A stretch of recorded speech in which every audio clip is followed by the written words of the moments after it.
koo xam ne woote nga jëme ci xamle diine yàlla ji sa tuyaaba yàlla doo nga ko xam yowmal qiyaama këla wuyu itam def ca la man ak ka ñëw fekk ko bu keroogee bu ñuy fay ku ko fekke ñee leen boo ci bokkul woon. ñu ngi leen di demande ngeen abonné ci chaîne bi te bës ko des notification bi dina ci am solo lool ngir vidéo yi ñu dugal nga bokk ci ñu ko njëkk a jot te di leen xamal ne chaîne bi du leen indi dara lu dul seen njëriñ rek Allahu rabbi. xam ne kon képp koo xam ne kii da nga dem ba sa bàkkaar jaaxal la ngay tuub xasida bu ñuy wax at-tawbatu nasuux al-jaalibatu lil futuux mooy ci gën a gaaw wala taxmiis képp ku tawat di wut saafara matlabu shifaa yi ci gën a gaaw képp koo xam ne da nga bëgg a yéeg jëm ci yàlla faral a jàng Jazbul Quluub te di ko teewlu moo gën ci yow képp koo xam ne da nga bëgg ay may yu jóge ci yàlla di dotti foo toll di jàng Mawaahibu Naafi' ànd ak laab am njàpp diglu tànku te teewlu ko képp koo xam ne da nga bëgg yàlla fatxa ubbi sa xol defal la ay leer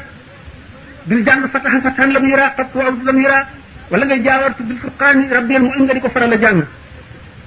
képp koo xam ne ci ñaan yàlla nga fas yéene jubalal sa mbir di ko tàllal say loxo di ko ñaan lépp loo bëgg na nga di teewal Tuhfatul Mutadarri'ina ak as-Sindiid Sindiid képp ku bëgg mucc na nga koy faral di jàng boole ko sart yooyu ànd ak teggin képp koo xam ne dafa am lu la yitteel nga di ko sàkku moo xam dafa am ñoo koy xëccool wala yow rek koy wut te mu jafe na nga faral a fonk rabbi bi maa yashrahu al-azhaana qad fajaa bi jaahi afdali man lillahi qad lajaa képp koo xam ne da ngaa bëgg a mucc ci sa ay noon na nga fonk waqaani xafiizun qaahirun jalla maani'u képp koo xam ne da nga bëgg yawmal qiyaama tuyaaba ju bari na nga fonk saana ilaahi xasida la boo xam ne sëñ Tuubaa nee na suñu borom defal na ko